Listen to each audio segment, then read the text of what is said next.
आज मी ऑर्डरचे 121 उकडीचे मोदक बनवणार आहे. तर नमस्कार मैत्रिणींनो, गीताज किचनमध्येच तुमचे खूप खूप स्वागत.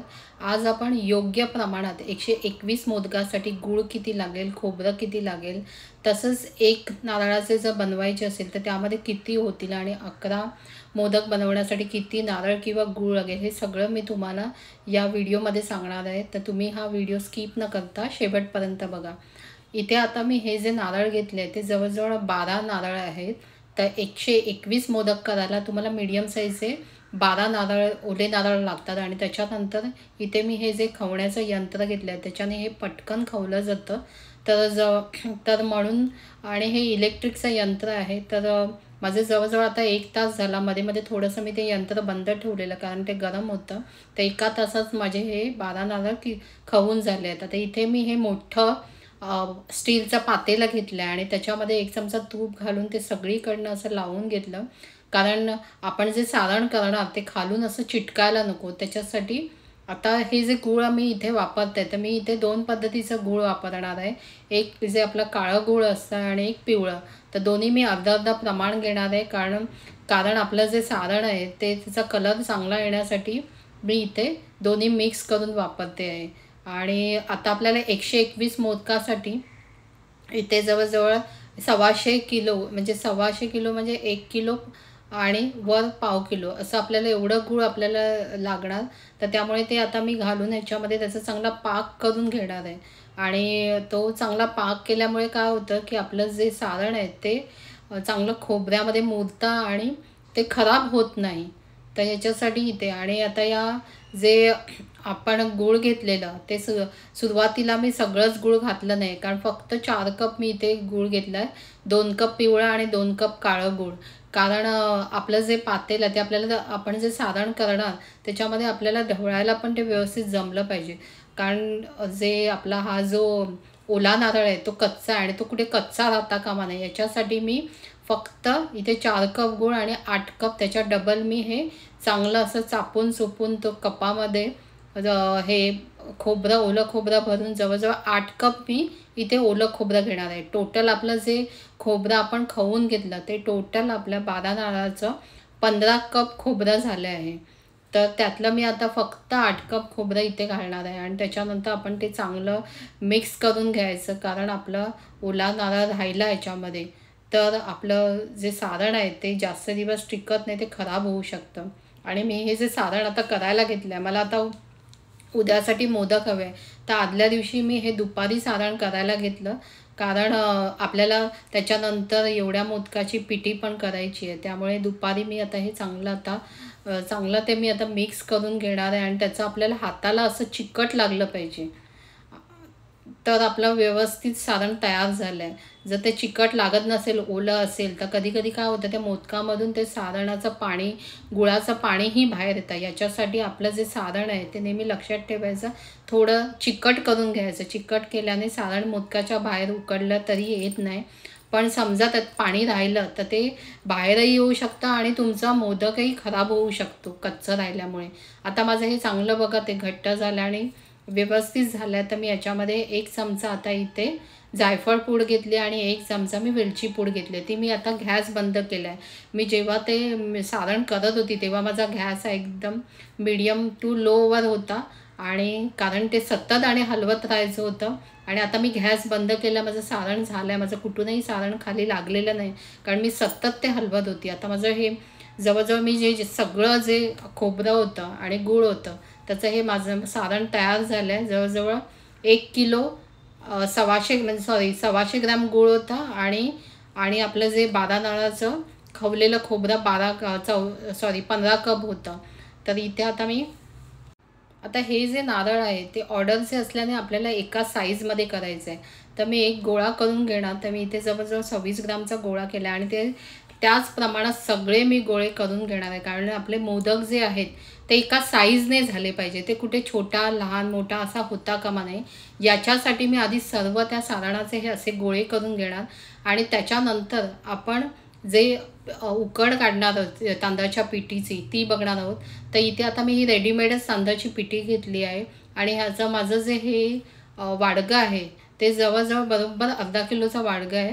तर मी या अर्धा किलो वाडगं मी 3 वाडगी घेणार आहेत. म्हणजे आपल्याला जी तांदळाची पिठी लागणार आहे ती जवळजवळ 121 मोदकाला 1.5 किलो तरी आपल्याला तांदळाची पिठी लागते. आता तुमच्यावर आहे, तुम्ही जसं तुमचं मोदक छोटा मोठा, हा जर मीडियम साईजचा केला तर तुम्हाला 1.5 किलो हे आपलं तांदळाचं सारण लागतं, किंवा त्याच्या तुम्ही जर लहान मोठा केला तर एखादा कप तुम्हाला जास्त लागू शकतो. तर इथे आता मी हे 3 कप पाणी घेतलं आहे आणि हे पाण्यामध्ये मी हा छोटा चमचा मीठ घालून घेतलं आहे. तसंच ह्याच्यामध्ये मी 1 चमचा तूपही घालणार आहे आणि ह्याला चांगली आपल्याला उकळी काढायची आहे. आता आपल्याला ह्याच्यातनं जर अजून त्या मोदकाला सॉफ्टनेस आणण्यासाठी तुम्ही ह्याच्यात दूध पण घालू शकता.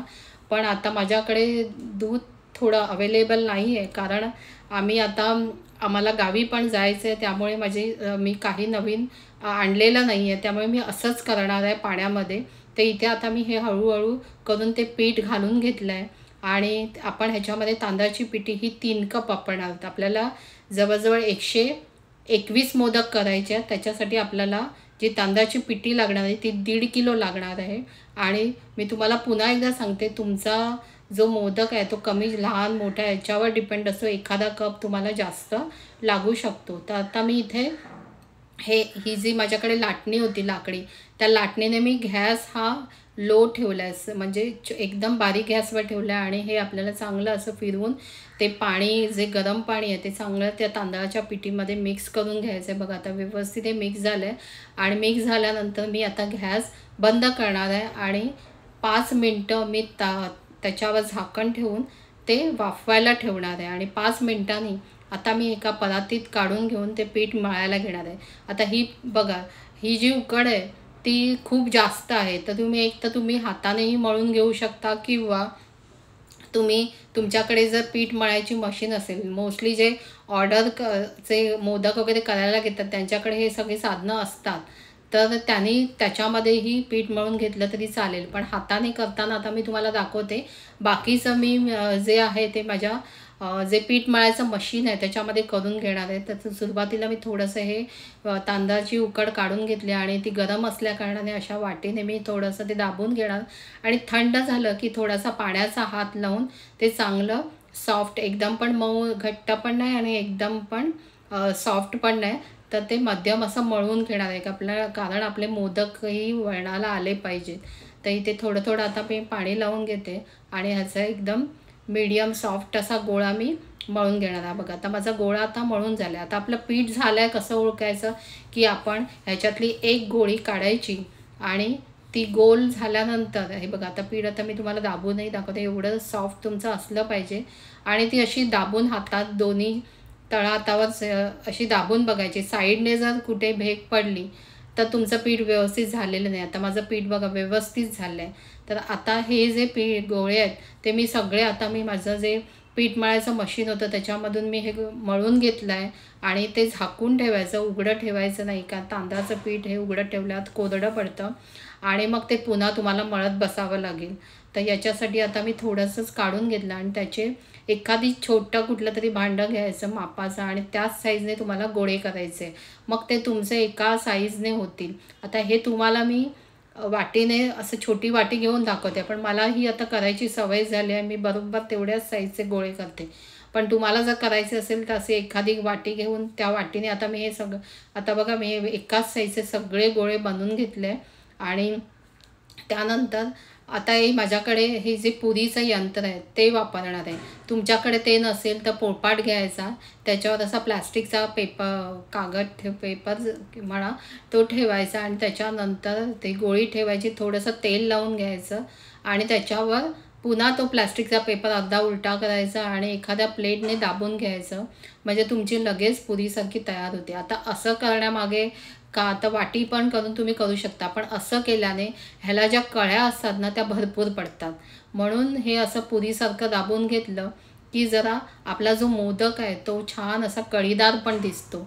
तर आता हे माझं मी असे आणि करताना समजा हाताला कुठे चिटकत असेल तर कोण पाण्याचा किंवा पिठाचा किंवा तुपाचा, तेलाचा असा हात लावून हा दाबून घ्यायचा. आणि ती गोळी आता मी अशी मध्ये तो गोळा ठेवला आहे आणि तो थोडासा असा करायला जर त्रास होत असेल तर दाबून घ्यायचा आणि दोन्ही जो आपला उजवा हात आहे त्याचा अंगठा आणि बाकीच्या बोटाने थोडा प्रेस करत करत वळवत तो मोदक जवळ आणून तो एकत्र करायचा आणि एक्स्ट्राचं जे पीठ असतं ते वरचं पीठ आपल्याला काढून टाकायचं. बघा किती छान मोदक तयार झाला. तर मी तुम्हाला अजून एक पद्धत दाखवते. ते इथे मी आता हे पुन्हा पुरीमध्ये प्रेस करून घेतलं. त्याच्यानंतर मी जो सारणाचा गोळा आहे तो मध्ये ठेवला. मी मोस्टली तो आधी सारण ठेवून मगच करते, म्हणजे काय होतं आपल्याला त्या कळ्या पाडणं थोडंसं माझ्या मते इझी जातं, म्हणून मी असं करते. पण तुम्हाला जी पद्धत आवडत असेल ती तुम्ही करू शकता. आता मी हे थोडंसं मध्ये मध्ये ते प्रेस पण करून घ्यायचं आणि समजा तुमचा हात जर चिटकत असेल तर तुम्ही थोडंसं पाणी ठेवून हात धुवून घेऊ शकता किंवा तुपाचा हात लावून ते कळ्या पाडून घ्या आणि पुन्हा तसंच अंगठा आणि आपली जी बाकीची 4 बोट्या उजव्यात त्या साह्याने ते दाबून तो जवळ घ्यायच्या त्या कळ्या. आणि बघा किती सुंदर मोदक पुन्हा ह्या प्रकारे तयार झालं आहे. तर आता माझे हे मोदक अशाच प्रकारे मी सगळे मोदक करून घेणार आहेत. आणि इथे आता पाण्याला पण छान उकळी आली आणि नेहमी लक्षात ठेवायचं पाण्याला उकळी आल्यानंतरच आपण ते मोदक उकडायला ठेवायचे. आणि उकडताना अजून एक इथे टीप देते, तुम्ही केळीचं पान, हळदीचं पान घातलं तर उत्तमच आहे, पण नाही मिळालं तर केळीचं पान खाली घाला आणि त्याच्यावर मोदक ठेवा. म्हणजे काय होतं माहिती आहे की खाली चिकटला जात नाही. जेव्हा तो वाफून मी 10 मिनटं, आता तो 10 ते 12 मिनटं तुम्हाला उकड चांगली निघाल्यानंतर वाफवून घ्यायचं आहे. आता इथे हाताला जर चिकट लागत असेल पाण्याचा हात लावून बघायचा, तुमचा मोदक झालेला नाही आहे. तर आता लागत नाही आहे असं तर तुमचं झालं. बघा मी सहज तो त्या केळीच्या पानावरनं उचलला आहे. म्हणजे केळीचं पान खाली घातलं ना की तो चिटकत नाही. नाहीतर काय होतं तो तूप लावूनही कधी कधी चिकटतो, मग थोड्या वेळाने काढावं लागतं किंवा तुम्ही त्याच्यामध्ये पाणीही घालून घेऊ शकता. पण हे इतकं सोपं आहे. तर जास्त मोदक करायचे असेल तर सरळ केळीचं पानच घालायचं. आणि आता हे दुसऱ्या ह्याच्यावर मी पण ठेवले. तुम्हाला जर 11 मोदक बनवायचे असतील तर एक मोठा नारळ घ्या, तो 2 कप होतो आणि त्याच्यासाठी 1 कप गूळ म्हणजे 150 ग्राम गूळ लागतं आणि तांदळाची पिठीही 1 कप लागते. तर अशा प्रकारे तुम्ही हे मोदक तयार करा आणि तयार झाले की मला कमेंट्स करून सांगायला विसरू नका. आणि माझा जर व्हिडिओ आवडला असेल तर माझ्या व्हिडिओला लाईक, शेअर, सबस्क्राईब करा. पुन्हा भेटूया अशाच एका नवीन रेसिपीसह. तोपर्यंत धन्यवाद.